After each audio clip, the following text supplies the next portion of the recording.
Babylon, 539 BC. Music fills the palace. Wine flows from golden cups, cups once taken from a temple in Jerusalem. Then, according to the book of Daniel, a hand appears. It has no body. It writes 4 strange words on the wall. Before the night ends, Babylon falls. For centuries, Belshazzar seemed to have no place in history. Babylon's last recognized king was a man named Nabonidus, not the man named in Daniel. Then, ancient clay tablets revealed something surprising. Belshazzar was real.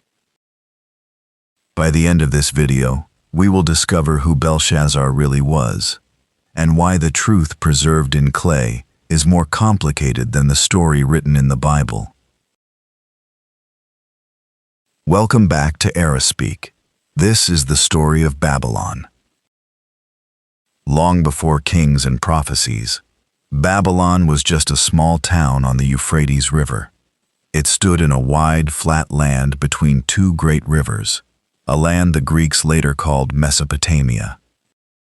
Around 1894 BC, a group of people called the Amorites took control of the town. They turned it into the center of a small kingdom. It was nothing special yet, not a city of gold, not a city of gardens, just clay walls beside a slow brown river, surrounded by fields of wheat and barley, fed by canals dug from the Euphrates itself. But this was a city that told its story in writing, long before it told it out loud. Scribes pressed reed tools into wet clay, again and again, until their messages hardened into tablets. This system of writing was called cuneiform. Centuries later, Babylonian scribes did something remarkable. They wrote their city into the center of the universe itself. In an ancient poem called the Enuma Elish, a god named Marduk defeats chaos and becomes king of all the gods. And when Marduk rises to power, so does his city, Babylon. This is a story about power, but more than that, it is a story about words. Words pressed into wet clay, words that built an empire, words that judged a king, and words that, in the end, kept Babylon alive long after its empire was gone. Around 1792 BC, a new king took the throne. His name was Hammurabi. Over the next 30 years, Hammurabi's armies marched across Mesopotamia. City after city fell under his control. For a short time, he united most of the region under Babylonian rule. Babylon, once a small town by the river, was now the center of an empire. But Hammurabi is remembered today for something else. He ordered his laws carved onto a tall black stone, nearly 8 feet high, almost 300 rules, covering theft, marriage, debt, and violence. It stands today as one of the oldest complete collections of written law ever found. One line from the code became famous around the world: an eye for an eye, a tooth for a tooth. Other laws were far more specific. One rule said that if a builder built a house, and that house fell down and killed the owner, the builder himself would be put to death. Words on stone did not just punish crimes, they tried to control an entire way of life. But look closer, and the fairness breaks down. The same crime could receive a different punishment, depending on who caused the harm and who was hurt. A powerful man, a common worker, and an enslaved person were not treated as equals under Hammurabi's law. Words on stone could build a system, but they could not make the powerful and the powerless equal. After Hammurabi died, his empire quickly broke apart. Babylon was attacked, conquered, and ruled by new dynasties. At times, it became powerful again. At other times, it lived in the shadow of larger empires nearby. But through it all, the city survived. Its greatest rebirth began under a king named Nebuchadnezzar II, around 605 BC. He expanded the city walls until Babylon became one of the largest cities on earth. He built the Ishtar Gate, a massive entrance, covered in bright blue bricks, decorated with images of bulls and strange dragon-like creatures. Along the road leading toward it, called the processional way, golden lions seemed to walk across the walls, welcoming visitors into the heart of the empire. Some of those visitors did not come by choice. In 586 BC, Nebuchadnezzar's armies captured Jerusalem, destroyed its temple, and brought thousands of its people to live in Babylon. Their exile became one of the most remembered events in their history, and it is why, generations later, golden cups from that same temple could still be sitting in a Babylonian palace, waiting to be used at a king's feast. Nebuchadnezzar also restored a giant stepped tower called Itaminunki, rising high above the flat land. Some later writers may have looked at this tower and imagined the Tower of Babel, the story told in the Bible. And then there is the most famous legend of all, the Hanging Gardens of Babylon, terraces of trees and flowers, rising above the desert like a green mountain. For centuries, people believed Nebuchadnezzar built these gardens for a homesick queen who missed the green hills of her homeland. But here is a strange truth.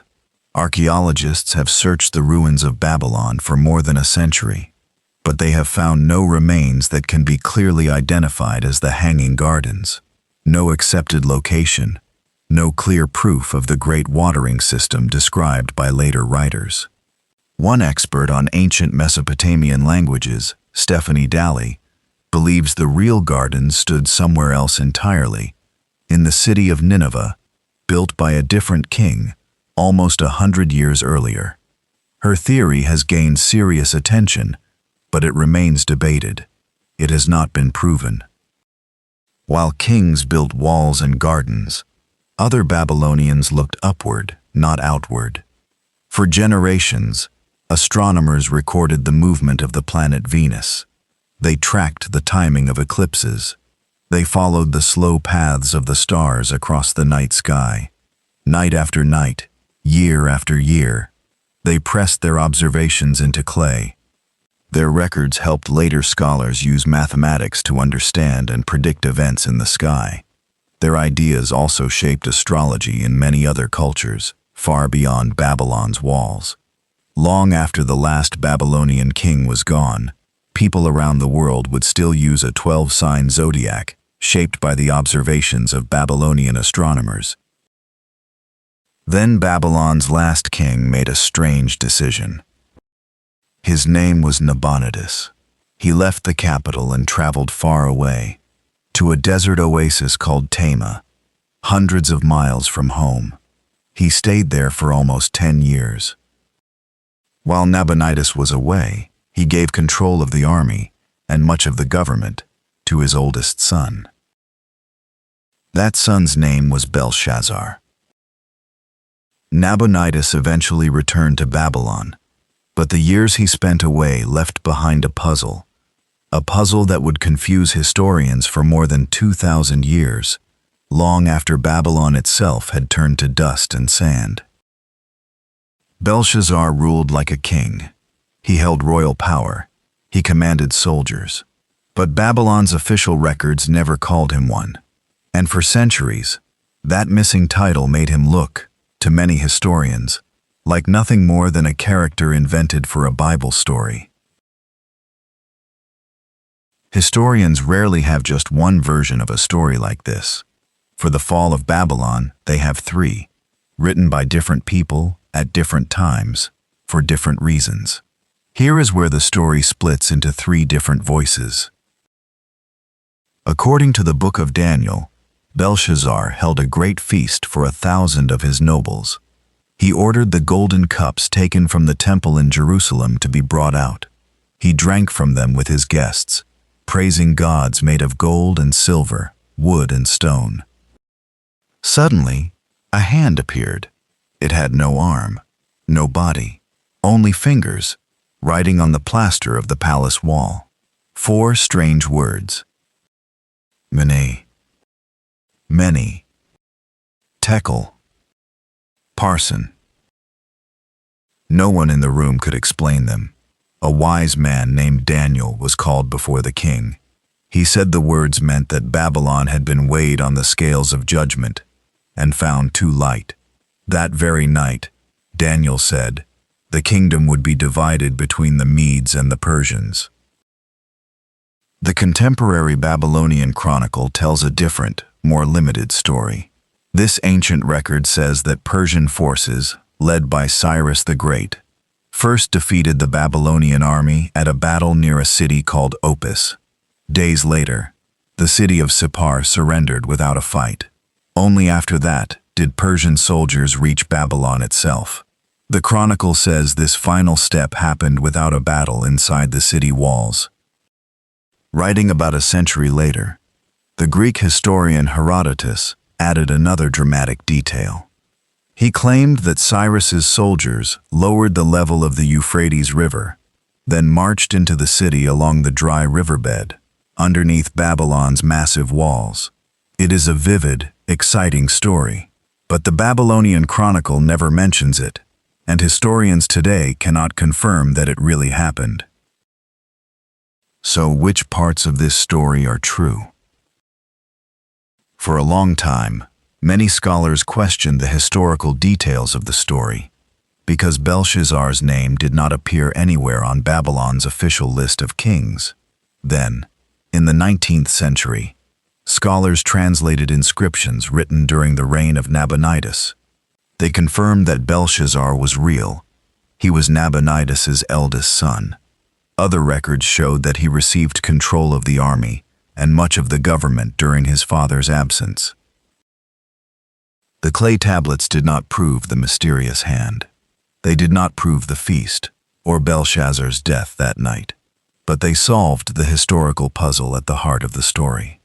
Belshazzar was not Babylon's final king. He was the powerful son, ruling in the final king's absence. What do you think? Does this discovery make the ancient story more believable or simply more complicated? Tell us in the comments below. And if you're enjoying uncovering this mystery, tap the like button now. Babylon had fallen, but Cyrus did not destroy it. Instead, he wrote on a clay cylinder, now called the Cyrus cylinder, he declared that the god Marduk himself had chosen him to rule Babylon. He claimed that Nabonidus had ruled badly and disrespected the gods. The text said that Cyrus restored temples and returned sacred statues to their home cities. It also claimed that people who had been forced to leave their homes were now allowed to return.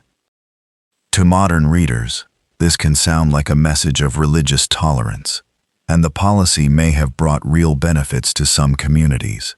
But the cylinder was not a modern declaration of human rights. It was also a message written by the winning side, in the oldest traditions of Mesopotamian kingship, designed to make a foreign ruler look like Babylon's true and rightful king. Babylon had fallen to Persia, but to rule Babylon, Cyrus still had to speak Babylon's language, honor Babylon's god, and write himself into Babylon's own story. The city remained an important center for centuries afterward, under Persian rule and beyond, but it never again became the capital of an independent Babylonian empire.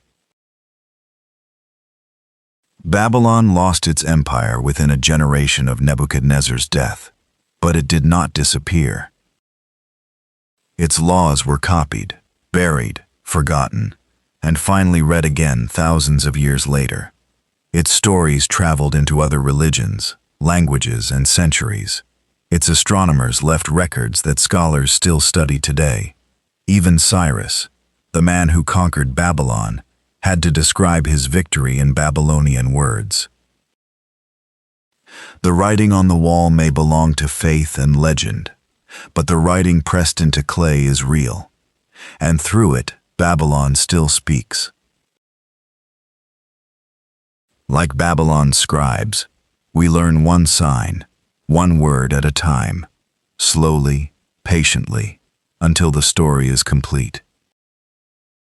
If you enjoyed uncovering the truth behind a legend, watch our video on Alexander the Great next, the man who, centuries later, tried to make Babylon his empire's capital again and died within its walls.